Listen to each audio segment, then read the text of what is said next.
Thank you. Good morning, everyone. So that's a picture of the past Troilus, producing Troilus mine. Operated for 14 years, produced 2 million ounces of gold and about 70,000 tons of copper. It was operated by Inmet Mining, who is a global base metal company. Shut down for economic reasons and the state of the market, and also for the fact that they were focusing globally on copper production at La Cruces and ultimately Cobre Panama. We acquired the asset in 2017, came to market in 2018, and up until last week have been drilling for 4.5 straight years. We've completed 340,000 meters of drilling. That resource is pending very shortly, and our bankable feasibility towards the end of the year. We're located in northern Quebec, about an hour and a half north of Chibougamau in the southern James Bay. We have a large property, about 435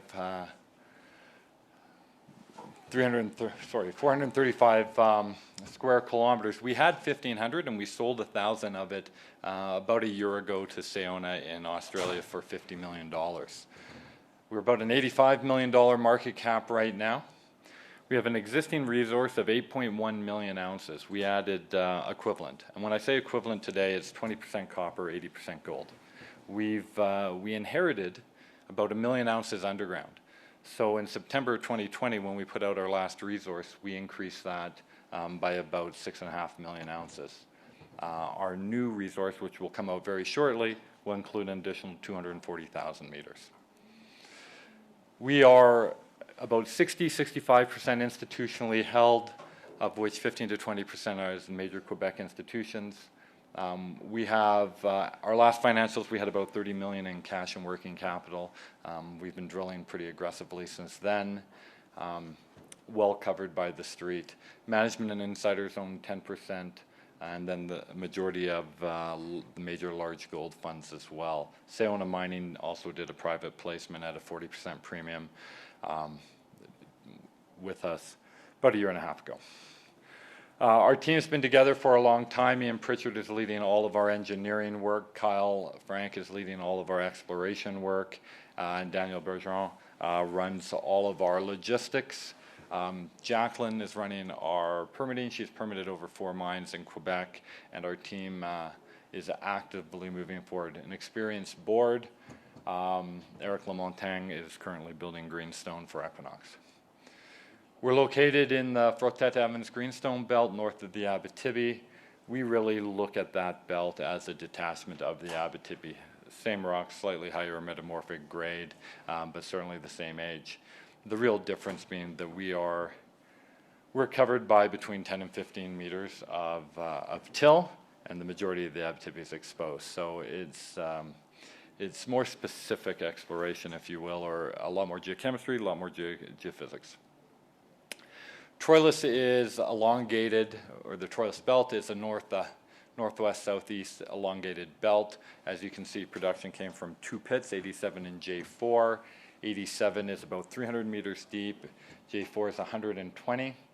Both flooded right now. We're fully permitted to dewater, and as soon as the grid is back powered, we'll be starting to dewater. We bought a water treatment plant from Eleanor, and it will be there for the bottom 10 meters. We have 30 million cubic meters. It'll take about 2.5 years. One competitive advantage when you look at low-grade bulk tonnage type of deposits that we have is certainly inherited infrastructure. We've invested about $25 million over the last 3 years into upgrading it. And just to review it with you, we have a 171 kV line to our site. And again, that's hydroelectric power, 3.2 cents a kilowatt hour is the cheapest power in the world. That feeds into a 50 megawatt substation that we fully upgraded. And everything that I'll be talking about is essentially production ready. So there isn't a lot of upgrade required left for those. We have a 40-kilometer production ready road into site off Route du Nord, which will be used to move about 55,000 tons of con a year. And probably most importantly, underneath those pictures is a 6.5 square kilometer fully permitted tailings facility.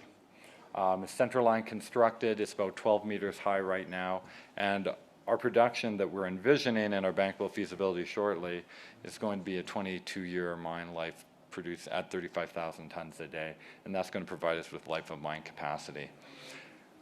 In September of 2020, when we put out our PEA, we had the replacement cost of the existing infrastructure priced at about US $350. Add the inflationary window we've just been working through, and that's probably closer to 500, 550 now. At the end of the day, this infrastructure and upgraded infrastructure that's maintained is going to have a huge impact on our ultimate capital contribution to the mine. Our resource, the more we drill, the more we find. Like I said, we're kind of at 8.1 million ounces right now equivalent. It's a low-grade bulk tonnage sub-gram deposit. Our last resource was based on essentially 80,000 meters of drilling, as I said. We have another 240,000 meters coming in. There are really three main deposits. So we made a discovery in the southwest that we've been focusing on for a number of years. It's a higher grade profile than the historic mine, and it's at surface, so it's a lower strip without a pushback of the pits. X22 and the connector were found in November of last year, and we were about to release our pre-feasibility when we intersected right at the edge of the pit 45 meters of 4.5 grams. Last week we put out another 10 of 10, 80 of 1.8, and then we also intersected the connector zone where we returned almost 140 of 1.7 and a lot higher grades in there. And so we did a bit of a switch a year ago, or not quite a year ago, and X22, I think I have it there, the X22 zone is an oblique structure that comes off of the main trend of the mine. It's at surface, it's running 2 to 3 times the grade of the main deposit, and its strip is about half of the predominant deposit. As such, when you're looking at a large capital project that you're going to put into production, if we can put higher grade at lower strip through the mine through the first 4 to 6 years, it's going to have a pretty dramatic impact on the economics. And so we have drilled just under 25,000 meters in 4 months. That's going to be included in our resource. It's going to be all in M&I, and I think it's going to be able to show in the bankable feasibility a pretty significant impact. Here's some more. These are the results we put out last week, 80 of 1.8, 70 of 1.5.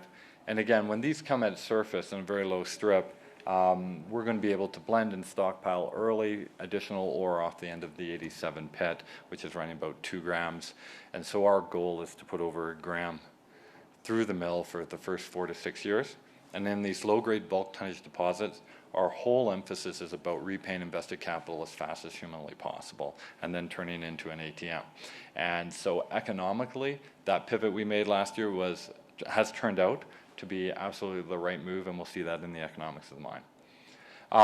Some more shots of it. I'm not going to read all the grades, as you can see, but the grade profile, Troilus is a 0.8 to 0.9 gram equivalent ore body. Always has been, always will be. However, X22 has now provided us with a huge amount of optionality that we haven't had before, and that you'll see that in the feasibility towards the end of the year. The connector zone was very interesting. It was a saddle between the 2 pits. The model continues to change. Originally, Inmet thought that the 2 pits were actually just faulted apart. We found out that they were actually folded on top of each other, and Troilus consists of a series of regional scale stack lenses. So J stacks onto 87 that ultimately stacks on to the southwest. And we're able to trace these mineralized horizons over about 8 kilometers now. We just need to drill more. We have a large regional package. Like I said, as we were adding these ounces over the last 4 years, and we were adding them by changing the exploration model, we started to attack the Troilus belt like the Abitibi, rather than how it was attacked historically, which was really more of a stratigraphic model. The interpretation is that Troilus was an Archean porphyry, which I disagree with, and so we've approached it completely different. We will have added probably over 10 million ounces, and so we started to acquire ground. We acquired through acquisition, staking, and purchase 1,500 square kilometers. We spent $7 million over 3 years regionally.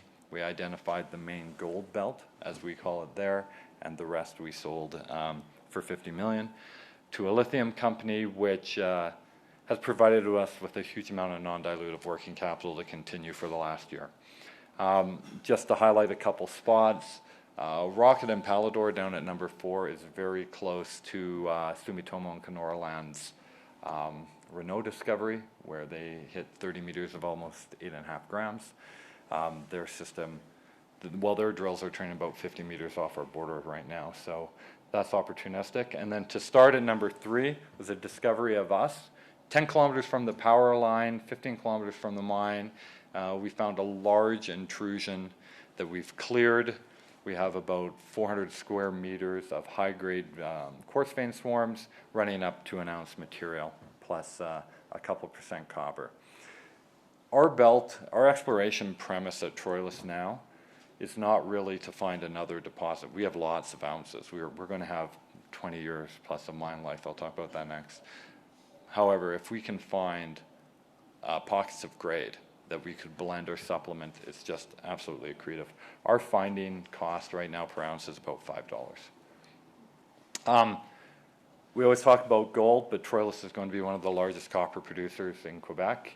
We're going to produce, our bankable feasibility is going to target between 250 and 300,000 ounces a year for 22 years. As well, it'll produce about 30 to 35 million pounds of copper and about 400,000 ounces of silver. 35% of the gold comes out in gravity through the Nelson circuit. The rest reports to a copper gold silver concentrate, which historically half went to Horn and half went into Europe. But entering the market that we are seeing right now in the copper, especially in the copper market, that concentrate is in very high demand. Going forward, our resource will be out in the next couple of weeks. We're kind of dotting the I's and crossing the T's. Our feasibility is slated to be completed the end of the year, and so that's going to be shortly released. We're 7 months into permitting. Project descriptions are in at both federal and provincial levels. Terms of reference for our EIA are completed. Stantec has been engaged and is well advanced. We expect that we will have approval provincially towards the back half of next year, and then federal after that. So our cash position is strong, provides us with a lot of optionality in this market. We have a number of catalysts coming shortly. We're in a good jurisdiction. Quebec's one of the best places to work in the world. Proof of concept, this mine operated profitably for 14 years. We're not reinventing the wheel. Leverage to copper provides optionality to us, and our team's done it before. Thanks for your time.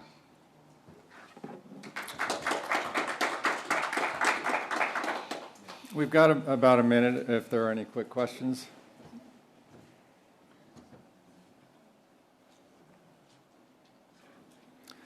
All right, well, I'm looking forward to that feasibility study. Thank you, Matt. Thank you.